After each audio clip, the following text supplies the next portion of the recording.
جس نے تمام جہان کو پیدا کیا۔ صدر محترم، معزز طلباء کرام، نہیں منت اشتراب شنید داستان میری، خاموشی گفتگو ہے بے زبان ہے زبان میری، اٹھائے کچھ ورق لالا نے کچھ نرگس کی گل نے، چمن میں ہر طرف بکھری ہوئی ہے داستان میری۔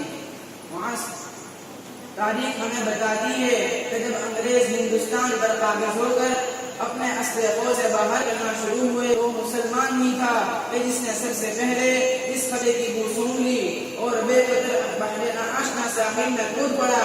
مصائب و آلام کی طوفانی موجوں نے روکنا چاہا مگر وہ آگے بڑھتا گیا۔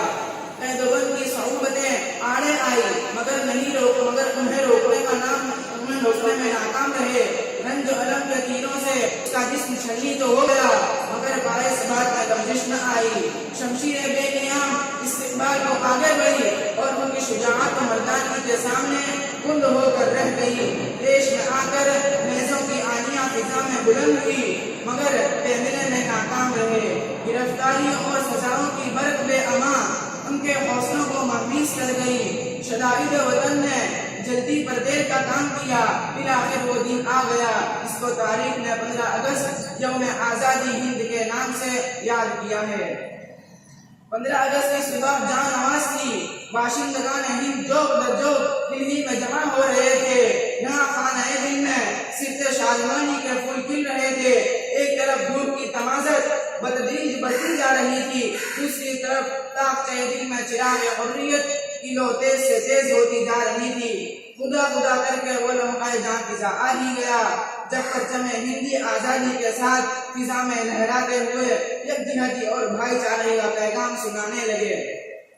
مذہب نہیں سکھاتا آپس میں بیر رکھنا، مذہب نہیں سکھاتا آپس میں بیر رکھنا، ہندی ہے ہم وطن ہے ہندوستان ہمارا۔ ابھی تو آزادی کی شہنائیاں بج ہی رہی تھی کہ صرف 48 گھنٹوں کے بعد تباہ آبادی کے وطن سے جنم لینے والے کشت و خون نے ماتمی صفیں بچھا دی۔ یہ ایک ایسا خوفناک فساد تھا جو ہندوستان کے حسین چہرے پر ہمیشہ بدنما داغ بن کر لگا رہے گا۔ رہنمایان قوم و ملت نے فسادات کے بھڑکتے ہوئے شعلوں کو دیکھا تو باہم سر جوڑ کر بیٹھے۔ وہ سوچ سمجھ کر کثیر مذاہب، متنوع خیالات اور ہر رنگ و نسل کے حامل ہندوستان کے لیے جمہوریت کا راستہ انتخاب کیا اور سن 1950 میں قوانین ہند پر مہر تصدیق ثبت کر دی گئی۔ قوانین سازی کے لیے سرفہرست کے درج ذیل حضرات ہیں: مولانا ابوالکلام آزاد، جناب جواہر لال نہرو، ولبھ بھائی پٹیل، شیخ الاسلام حسین احمد مدنی وغیرہ وغیرہ، اور ان سب کے سربراہ دلوں کے بانی ڈاکٹر بابا صاحب امبیڈکر کو تسلیم کیا گیا تھا۔ اس وقت سے ہمارا یہ ہندوستان ایک نئے اور سب سے بڑے جمہوری ملک کی حیثیت سے عالمی نقشے پر ابھرا۔ سوال یہ ہے کہ قوانین بنے، ملک کو سیکولرزم سانچے میں ڈالنے کے دعوے کیے گئے، جمہوریت کا دل فریب تاج سجا کر یہ باور کرایا گیا کہ اہالیان ہند جمہوریت اور سیکولرزم پر یقین رکھتے ہیں، لیکن کیا فسادات تھم گئے؟ فرقہ پرستی کا ناپاک وجود ہندوستان سے مل گیا، اصلیت کی مسموم فضا ختم ہو گئی۔ ہندوستان کے تاریخ پر تائرہ نظر ڈالنے سے حقائق خود بخود آشکارا ہو جاتے ہیں۔ قوانین صرف کاغذی فائلوں کے حد تک محدود ہے، آئین صرف مخصوص طبقے کے لیے ہے۔ ہمارے لیڈران کوئی اور داستان سناتے ہیں جبکہ 65 سالہ ہندوستانی تاریخ کوئی اور کہانی بتاتی ہے۔ جلتا کانپور، زخمی علی گڑھ، فساد زدہ مراد آباد، پھسلتا ملیانہ، بلکتا حیدرآباد، چیختا احمد آباد،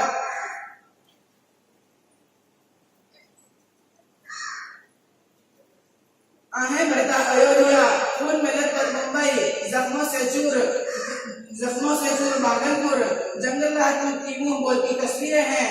6 دسمبر 1992 کو دن کی روشنی میں شدت پسند ہندوؤں کے ہاتھوں بابری مسجد کی شہادت کا سانحہ فاجعہ جمہوریت کے دعوے داروں کے منہ پر ایک زناٹے دار تماچا تھا، اور وہ منظر اس قدر دلسوز تھا جب اسلام کی نشانی بابری مسجد گرائی جا رہی تھی اور وہاں خاکی وردی میں موجود قانون کے رکھوالے خاموش تماشا تماشائی بنے کھڑے تھے۔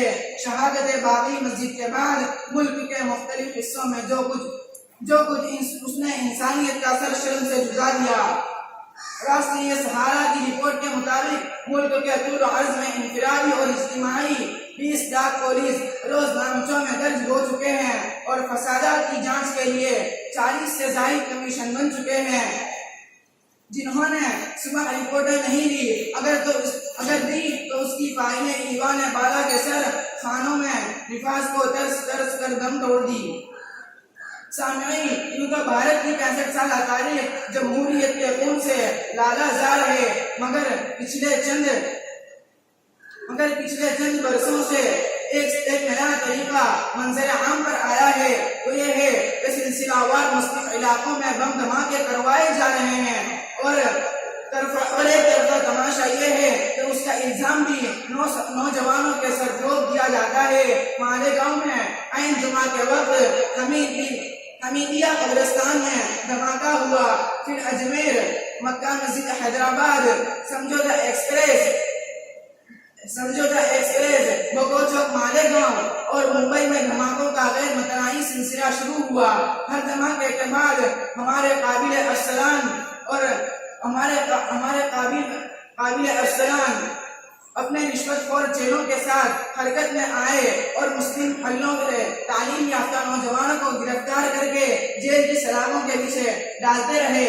تفتیشی اور ایجنسی کی جانب سے ہر ایک کو ہر یکساں فرد مجرم عائد کیا جاتا اور ہمارا فرد شناس میڈیا انہیں گندگیوں کو اچھالتا رہا تاکہ دھماکے میں اس کا ہاتھ تھا، اس نے نقشہ فراہم کیا، اس کے نیچے اس کا دماغ تھا، یہ ماسٹر مائنڈ ہے۔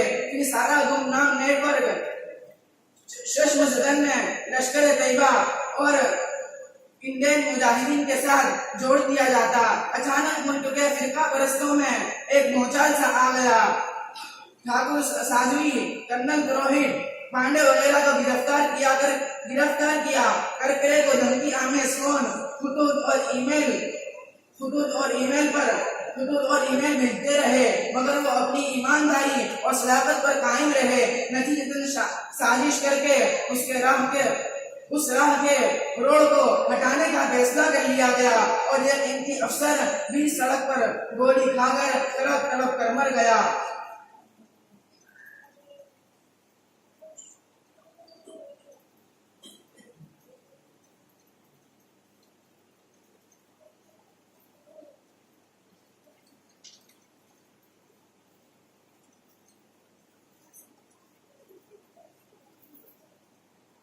کوئی رجل رشید نہیں جو ستادہ لو مسلمانوں کو زمین میں پیچھے سے روکے۔ فلسطین کی تاریخ کو لوگ کیوں بھول جاتے ہیں؟ سیاست، صنعت اور حرفت، تعلیم، عہدے، زمین و جائیداد پر چیزیں دوسری قوموں کی جولی میں ہے تو پھر ہمارے پاس کیا ہے؟ کہاں جا رہے ہیں گجرات کے مسلمان؟ بے شک مظاہرہ بہت امن و امان ہے، مگر ہر گاؤں میں بی جے پی کے نام پر ہونے والا انتشار اس خطرے کا علام ہے۔ خاموش سمندر کے پیچھے چھپے ہوئے طوفان کو دیکھنے والی عقابی نگاہیں کہاں ہے؟ تب سوچیں گے، سوچو آخر کب سوچیں گے؟ فاقے سے مجبور مرے ہیں، ٹیپو کے ارمان جلے ہیں، محنت کش مزدور مرے ہیں، باپوں کے احسان جلے ہیں، معروف و مشہور مرے ہیں۔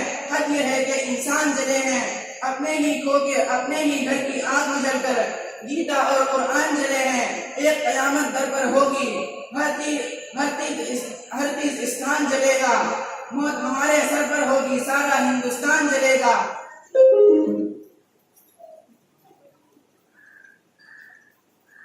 موت ہمارے سر پر ہوگی، سارا ہندوستان جلے گا۔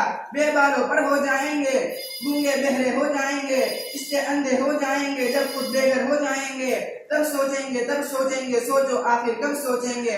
آخر میں مسلمان گجرات سے صرف ایک چبھتا ہوا سوال کر کے رخصت ہونا چاہتا ہوں کہ آیا میں سنگین آلات کا تقاضا یہ تھا کہ ہم اللہ کی رسی کو مضبوطی سے پکڑ کر تعلیم کے میدان میں آگے بڑھیں، ایک تیسرا مستحکم سیاسی محاذ قائم کریں۔ دین کیا سادہ ہے، بیمار ہوئے جس کے سبب اسی کے لیے اسی عطار کے بیٹے سے دوائی لیتے ہیں۔ وآخر دعوانا الحمدللہ رب العالمین۔